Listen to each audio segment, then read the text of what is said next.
All right, so where were we?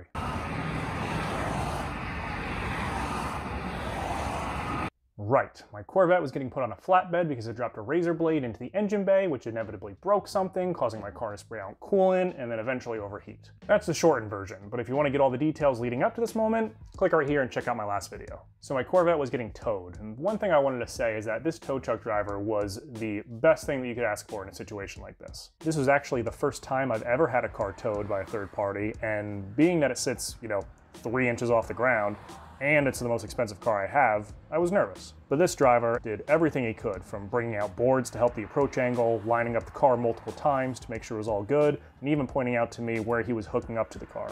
He did a great job, and it's something I really appreciated. So, back to the car. I get it towed back to a place that I can actually work on it and try to diagnose what really happened. Obviously something went wrong with the coolant system because otherwise the coolant wouldn't be outside of the car. So what we did is we put the car up on a lift, filled the reservoir with water, and then pressurized the system. It takes a couple seconds, but sure enough, after a little bit, I see a stream of water shooting straight out of the radiator. And this isn't some little measly leak. I mean, this is a full-on stream of water that's just shooting out, soaking everything in the near vicinity. So we know something happened with the radiator, and that's where we have to focus. We get to work on pulling it apart, and honestly, it's not as bad as I thought it would be. The only real component that's in the way is the air intake, which is just kind of in this vicinity right here, goes over the radiator and down just to pick up air. Once you get that out of the way, it's a couple hoses, and the radiator, the AC condenser, and the fan are kind of all sandwiched together right in the same spot. Once we got the radiator out, I was able to find this little piece of razor blade, which is the second piece that I found. So we're getting closer, haven't found all the bits yet,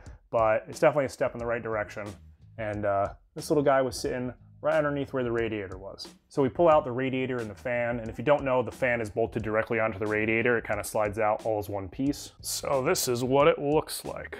This is the radiator, and then the fan sits on it just like that, or, slides into there. Just like that. So I don't know if you can see, but it's just 1, 2, 3, 4 bolts, and the whole fan assembly just slides up and then off the radiator. So once the fan was off, you could see the real damage that actually happened to the radiator. You can pretty much see a very distinct circle of damage going around the radiator that seems eerily similar to the size of the fan. Now, I'm no detective, but to me, this means that the way this was sitting, when I originally dropped the razor blade, it must have fallen in between some of these slats and just sat below here. There is a very tiny gap between the plastic of the fan shroud and the radiator, but if it was just sitting flat, it wouldn't have fallen through there. And once I drove the car a little bit longer and the fan kicked on, I think it just started to kick around that razor blade inside the fan, wreaking a bunch of havoc onto the radiator, also cutting a fan blade in half, and eventually cutting a slice into one of the main lines of the radiator. And under further investigation, that slice is right here. So I'll let you take a look. So if you look right here, that main line running horizontally was just cut in half. Now, once I did that, lying on top of the radiator, I found this last remaining piece. And I was actually super happy that I found this piece since it was the last one, meaning that there was no other bits kind of flying around that could cause further damage. So we got one piece of good news. I found all the pieces. Don't have to worry about anything happening in the future, any unknowns of, there's still pieces floating around in there. That's done. The bad news is once I pulled this fan off, I started to inspect it, and I noticed that, and you can see right here, it was broken in two. So instead of just getting a new radiator, I also need to get a new fan. Now the radiator actually isn't that bad. Brand new, it's like 280 bucks. I did toss around the idea of getting a full aluminum one, but they're like 800, and I didn't have any problems with the one I currently had, the factory one, so I just decided to spend the 280 bucks, get a factory OEM replacement, and I'd be good to go. Now the big problem was with this fan. It does come off. All you need is a socket to hold this in place, and you can just unlock it and just pull the fan off, but they don't sell this individually. You can't just buy the fan separately. You have to buy the entire assembly with the module and all that, and from the dealer, that's about $500, and I didn't want to spend that. So what do? Used market. I look on Facebook, see if I can find just a fan shroud somewhere. No luck. So what I ended up doing, it was actually a recommendation from my brother, is car-part.com. I don't know if you ever heard of it. It's a great database that collects a bunch of inventory from salvage yards, junk yards, and everything of car parts.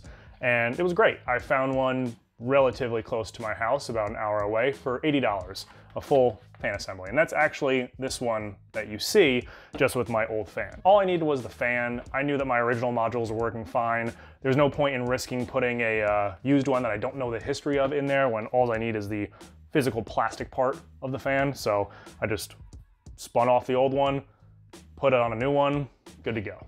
So we get the new radiator, I put the new fan blades on, my old module, slap together, slide it in the car, assemble everything, fill back up the coolant, burp the system, take the car for about a 20-minute drive, come back, inspect everything, no leaks, no issues, let it cool off, take it again for another 20-minute drive, let it sit somewhere and idle for about 15 minutes, then drive it another 20 minutes. Everything worked great. No leaks, no issues, it was all fixed. Then I drove it home, pulled it in this garage, and never touched it again because I'm terrified that something else is gonna happen. I'm just kidding. I know it's a car that you have to drive and enjoy. I did take it out a couple more times before the winter really started to hit, and it was wonderful. No issues, no overheating issues. I had my eyes glued to the gauge for the first couple drives, but it was fine. I didn't have to worry about anything. So I hope you enjoyed my saga of first-time Corvette ownership problems. Not that everyone has these issues, but I hope you enjoyed it nonetheless. Feel free to give this video a like and consider subscribing for more automotive, Corvette, motorcycle, truck content. I'll catch you in the next one. Take care, everyone.